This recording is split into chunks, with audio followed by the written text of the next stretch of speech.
একটা মেয়ে কতটা নিরুপায় হলে আত্মহত্যার মতো জঘন্যতম কাজটা বেছে নেয়, মেয়েটাকে কতটা ট্রমাটাইজড করছে চিন্তা করেন।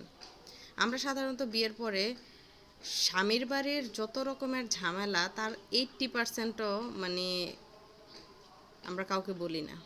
হয়তো না সহ্য করতে পেরে 10 থেকে 20% বলা হয় বাবা মাকে বা পরিবারের সদস্যদেরকে। বাকি 80%ই নিজেরা সলভ করার চেষ্টা করি।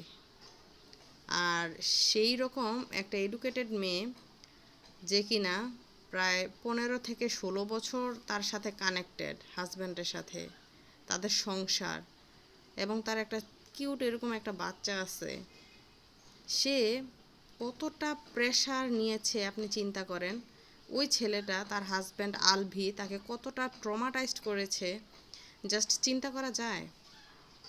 মানে সে যখন একদমই মানে কিছুই করে নাই, যখন তার কোনো পরিচিতি ছিল না, তার কেরিয়ার ছিল না, সে কি করবে চিন্তাও করতে পারে নাই, তখন কিন্তু এই মেয়েটাই তার সঙ্গ দিয়েছিল এবং তাকে অ্যাস্টাবলিশড করার পিছনে ওর হাতই সবচেয়ে বেশি।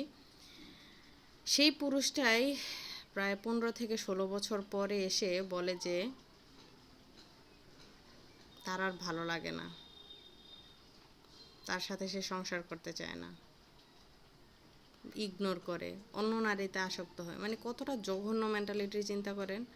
আসলে মানে পুরুষ জাতির প্রতি না আস্তে আস্তে রেসপেক্টটা কমে যাচ্ছে।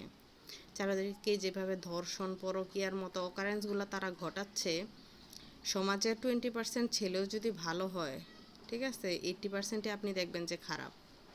সো এই 80%দের এই ভাইরাসগত চিন্তাভাবনা, ব্যাধির মতো, ক্যান্সারের মতো যেই চিন্তাভাবনা,